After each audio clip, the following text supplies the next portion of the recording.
মুভিগুলো আমি খুব এনজয় করেছি।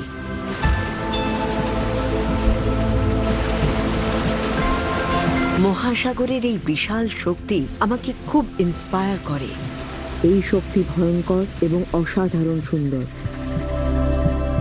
আমি এর বিশালত্ব দেখে সত্যি অবাক হই। এই মহাসমুদ্রগুলো এত বিশাল এবং গভীর যে মানুষ এখনো এর সবটা এক্সপ্লোর করতে পারেনি। তবুও দেখুন, যে গভীরতায় আমরা পৌঁছতেও পারিনি সেখানেও কিন্তু নেতিবাচক প্রভাব ফেলেছি। আজ পৃথিবী জুড়ে যত সমুদ্র আছে, যত সমুদ্র তীরবর্তী আজ পৃথিবী জুড়ে যত সমুদ্র আছে, যত সমুদ্র তীরবর্তী অঞ্চল আছে, এমনকি যত বিচ রিসর্টস আছে, সুন্দর দেখালেও সেগুলোও কিন্তু সবই গভীর বিপদের মুখে। আপনি যখন এরকম একটা প্রিস্টিন লাইন লোকেশনে যাবেন, আপনার মনে হবে সব ঠিক আছে, কিন্তু যে সত্যিটা দেখতে পাই না সেটা হলো ক্রমবর্ধমান সমুদ্র পৃষ্ঠের উচ্চতা, ক্রমবর্ধমান সামুদ্রিক উষ্ণতা, বা আরো বড় সমস্যা যেমন ওশান অ্যাসিডিফিকেশন। সমস্যা হলো যে কারণে এখানে ওশান অ্যাসিডিফিকেশন হচ্ছে, সেই কারণগুলো হয়তো এখান থেকে অনেক দূরে অবস্থিত। বাতাসে ক্রমবর্ধমান কার্বন ডাইঅক্সাইডের কারণ সীমাহীন ফসিল ফিউয়েলের ব্যবহার এবং তার থেকে নির্গত গ্যাস। উন্নয়নের নামে বনভূমির নির্বিচার ধ্বংস পরিবেশে কার্বন ডাইঅক্সাইড বৃদ্ধির আরেকটি প্রধান কারণ। হিসাব মতো আমরা প্রায় 2500 গিগাটন কার্বন ডাইঅক্সাইড বাতাসে মিশিয়েছি, আর এই পরিমাণটা প্রায় 3 কোটি তাজমহলের ওজনের সমান। পৃথিবীর ওপরে থাকা এই ভারী আস্তরণ সূর্যের তাপকে পৃথিবীর মধ্যেই ধরে রাখছে, ফলে গ্লোবাল ওয়ার্মিং এবং সমুদ্রের জলের তাপমাত্রা ক্রমে বাড়ছে। বর্তমানে সারা পৃথিবী জুড়ে বরফের গলন সমুদ্রপৃষ্ঠের উচ্চতাকে দ্রুত বাড়িয়ে চলেছে। মহাসাগরগুলোর বিস্তৃত অংশ এভাবেই মারাত্মকভাবে আক্রান্ত। বিগত 8 বছরে গ্রেট ব্যারিয়ার রিফ 5টি মাস কোরাল ব্লিচিং এর ঘটনা প্রত্যক্ষ করেছে।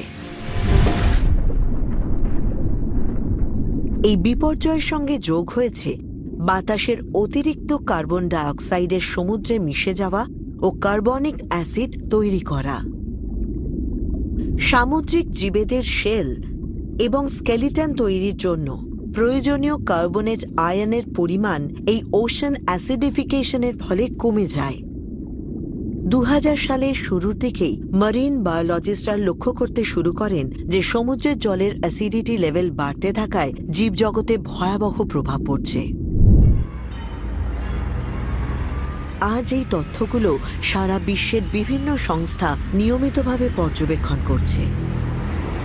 ব্রিটেনের কেমব্রিজে অবস্থিত ফনা অ্যান্ড ফ্লোরা বিশ্বের প্রাচীনতম আন্তর্জাতিক সংরক্ষণ সংস্থাগুলোর মধ্যে অন্যতম। এখানকার বিজ্ঞানীরা স্বাভাবিকভাবেই খুবই চিন্তিত। যখন সমুদ্রের জলে CO2 প্রবেশ করে এবং জলের সঙ্গে বিক্রিয়া করে, তখন হালকা কার্বনিক অ্যাসিড তৈরি হয়। যে সমস্ত জীবের খোলস তৈরি হয় কার্বনেট থেকে, বিশেষ করে ক্যালসিয়াম কার্বনেট দিয়ে, তারা এই কার্বনিক অ্যাসিডের সঙ্গে মানিয়ে নিতে পারে না। এর প্রভাবে তাদের খোলস গলে যায়। আসলে ব্যাপারটা বুঝতে চাইলে বাড়িতেই একটা সহজ পরীক্ষা করতে পারেন।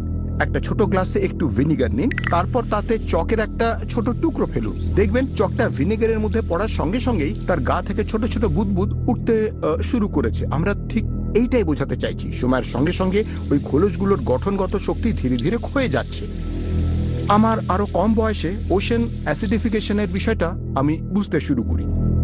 তখনই আমার মনে হয়েছিল যে এটা আমার সন্তানদের জন্য পারমাণবিক যুদ্ধের ছায়ার নিচে বাঁচার মতন ভয়ঙ্কর ব্যাপার। আমার মনে হয়েছিল এটা যেন একটা অ্যাপোক্যালিপস, যা শুধু চোখের আড়ালে থেকে যাচ্ছে তাই নয়, কারুর কানেও পৌঁছচ্ছে না। পৃথিবীতে এমন আরো অনেক বিষয় আছে যেগুলো নিয়ে ভাবা উচিত। সমুদ্রের অ্যাসিডিটির মাত্রা বদলের সঙ্গে সঙ্গে আমরা নিজেদের লাইফস্টাইল আর তার ভবিষ্যৎকে এমনভাবে বদলে দিচ্ছি যার পরিণতি খুবই অনিশ্চিত। তাই এই এমিশন আমাদের কমানো দরকার। সমুদ্রগুলো আবার স্বাভাবিক হতে কয়েক শতাব্দী লাগবে। তবে এটাও ঠিক যে সমুদ্রের সহনশীলতা আর নিজের মতো করে ঘুরে দাঁড়ানোর ক্ষমতাও কিন্তু আন্ডার এস্টিমেট করার মতন নয়। যদি মনে করেন সমুদ্রের অ্যাসিডিটি যথেষ্ট সমস্যা, তাহলে এর সঙ্গে প্লাস্টিক জনিত সমস্যা যোগ করুন। আপনি হয়তো আমার পেছনে কোনো প্লাস্টিক এখন দেখতে পাচ্ছেন না, কিন্তু বিশ্বাস করুন ওগুলো আছে। আর প্লাস্টিক মানুষের জন্য খুবই গুরুত্বপূর্ণ আবিষ্কার হলেও এর ক্ষতিকারক দিকগুলো তার উপকারিতার চেয়ে অনেক বেশি। 2025 সালের জেনেভা সামিটের মতোই প্লাস্টিক উৎপাদন কমানো নিয়ে বিশ্বজুড়ে সমঝোতায় পৌঁছানোর চেষ্টা বারবারই ভেঙে পড়েছে। ফলে প্লাস্টিক উৎপাদন কোনো বাধা ছাড়াই চলছে, আর তৈরি হওয়া প্রতিটা প্লাস্টিকের টুকরো চিরদিনের জন্য পৃথিবীতেই থেকে যাবে, কারণ এগুলো বায়োডিগ্রেডেবল নয়। এগুলো মাইক্রোপ্লাস্টিকে পরিবর্তিত হয়, আর যা সর্বত্র ছড়িয়ে রয়েছে, এমনকি আমাদের শরীরেও, আর থাকবেও আমৃত্যু। প্রতি বছর ৮০ লক্ষ টনের থেকেও বেশি প্লাস্টিক সমুদ্রের জলে মেশে, যা প্রতি মিনিটে একটা গার্বেজ ট্রাকের ডাম্প করা আবর্জনার সমান।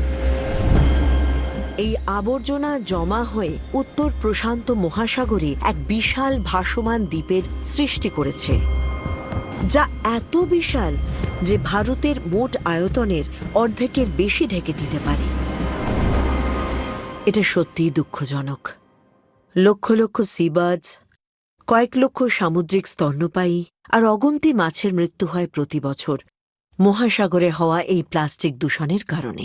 আমরা মানুষরাও বিভিন্ন শারীরিক সমস্যার সম্মুখীন। এর জন্য মানুষ ভুগছে শ্বাসকষ্টে, ক্যান্সারে, রিপ্রোডাক্টিভ ডিসঅর্ডারে, আর শিশুদের বেড়ে ওঠায় সমস্যা দেখা দিচ্ছে। এই লিস্ট খুব লম্বা এবং ভয়ঙ্কর। তবে চ্যালেঞ্জ থাকা সত্ত্বেও সারা ভারত এই সমস্যার সমাধান খোঁজার চেষ্টা করছে।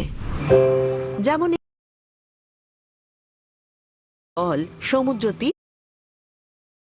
দিনে আমরা এই প্রতিষ্ঠানগুলো প্লাস্টিক বর্জ্যকে পুনরায় ব্যবহারযোগ্য করার জন্য কাজ করছে।